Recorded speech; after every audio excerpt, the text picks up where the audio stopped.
Bueno,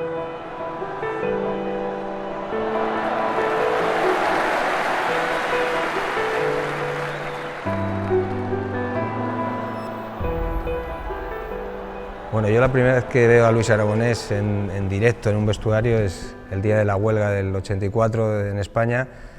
El Atlético de Madrid profesional no jugó y nos dijeron que teníamos que jugar los juveniles. Entonces subimos al Calderón a jugar contra Osasuna y estaba Luis dirigiéndonos, y esa fue la primera vez como jugador que yo lo tuve en un vestuario, con 17 años. Luego él sigue en el Atlético de Madrid, yo me voy al Español de Barcelona a jugar y él viene a entrenarnos, y ahí vuelvo a coincidir con él otro año en el Real Club Deportivo Español. Cuando yo dejo el fútbol, él sigue en el Atlético de Madrid y me llama para ayudarle en campo y para ser su scouting. Esa fue la primera vez fuera de ser jugador en la que coincido con él y él reclama mis servicios. Y cuando se va a la selección me dice que si voy con él, y lógicamente acepté. Dejé el Atlético de Madrid y me fui a la selección nacional con su cuerpo técnico. Posteriormente dejó la selección después de la Eurocopa y fuimos al Fenerbahce juntos. Ahí ya empecé a trabajar con él de segundo entrenador.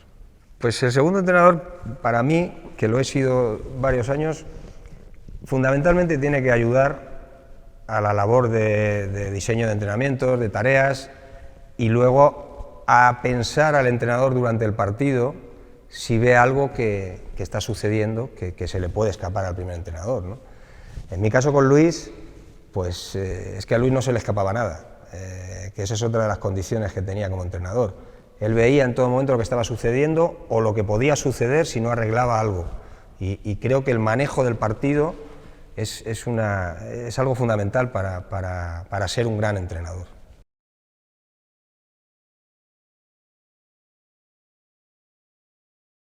La principal característica de Luis Aragonés como entrenador para mí ha sido el gran conocimiento que tiene de la mente del jugador. Es capaz de convencer a un jugador que lo puede hacer mucho mejor y subir el rendimiento de todos los jugadores. Como jugador tuve muchas conversaciones con él, porque era un hombre que parecía que no le gustaba hablar, pero él utilizaba muy bien sus herramientas para convencer al jugador de lo que él quería que hicieras. Poco a poco te iba diciendo cosas, no eran mensajes muy largos, sino más bien cortos, órdenes, pero te situaba en el campo, sabías perfectamente lo que tenías que hacer, y eso era producto del conocimiento que él tenía de la cabeza del jugador. Él había sido jugador, un gran jugador, que creo que eso se valora poco, pero Luis fue de los mejores jugadores de la historia, y ese saber cómo piensa el futbolista es lo que creo que hizo que él fuera tan gran entrenador.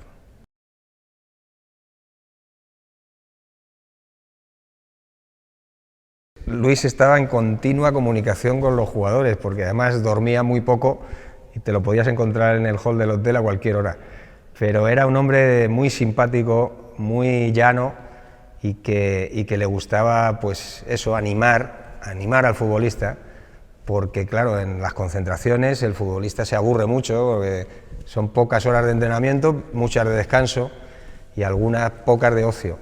Pero bueno, anécdotas tengo muchas, no sé, que recuerde así.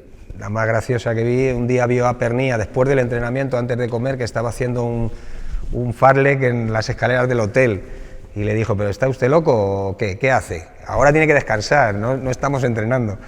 Pero era muy cercano, muy cercano.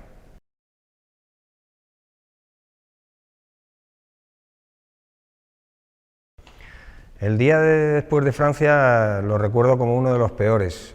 El equipo estaba hundido, y Luis les habló y les dijo: bueno, chicos, hemos llegado hasta aquí, ahora no es hora de hablar, ya iremos hablando, descansar, que hemos hecho todo lo que hemos podido, y nos ha ganado un gran equipo, que eso era verdad. Es que empezamos muy mal la clasificación para la Eurocopa, porque perdimos los dos primeros partidos en Irlanda del Norte y contra Suecia, y empezamos ya con un déficit grande. Yo creo que ahí es cuando Luis decide que el estilo debía cambiar y que debía renovar lógicamente pues, unos cuantos jugadores. Y salieron, aparte de Raúl, salió Albelda, salió Michel Salgado, salió Cañizares, no recuerdo alguno más, pero salieron bastantes. Y el proceso de renovación lógicamente lleva tiempo, pero no teníamos tiempo, teníamos que empezar a ganar y al final, bueno, la cosa funcionó. No sé si con los que se fueron España hubiera sido también campeona. Puede ser que sí, pero la realidad es que Luis, con hechos, demostró que sus decisiones habían sido acertadas. Yo creo que a Luis le castigaron mucho la prensa con el tema de Raúl, pero porque se personificó en un jugador que ha sido un grande y que lógicamente tenía muchos adeptos, pero es que había otros jugadores que estaban muy bien en ese momento, como se demostró, ¿no?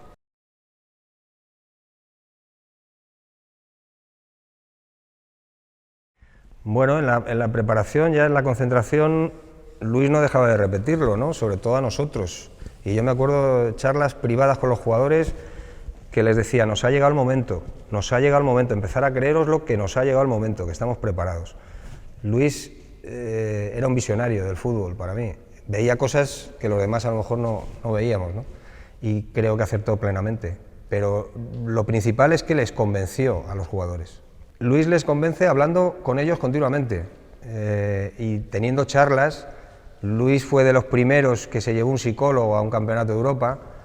O sea, Luis hacía cosas que los demás no podíamos entender muchas veces, pero realmente el cambio se debía generar porque no funcionaba, la furia española no funcionaba y el tiki-taka cambió todo. El momento más importante de la Eurocopa es el partido contra Italia, lógicamente, ahí tuvimos un poquito de fortuna y bueno, en los penaltis acabamos pasando, que el pasar a semifinales desde ahí pues ya era muy importante y eso nos hizo ya empezar a creer todos y los jugadores más que se podía conseguir, ¿no?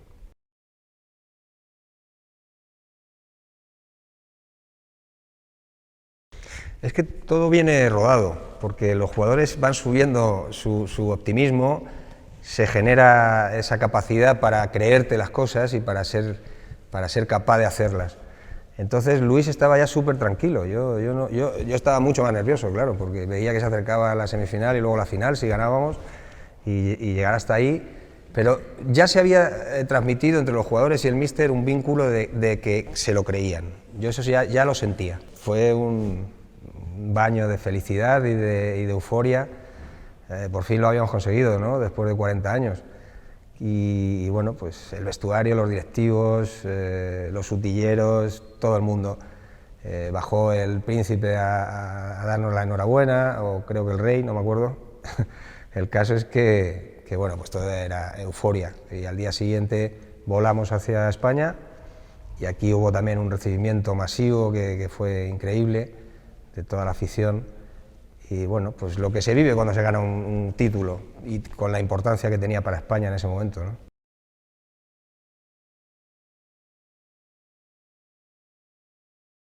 Bueno, Luis en algún momento durante la clasificación dijo que no iba a continuar, pero no había firmado nada con otro equipo.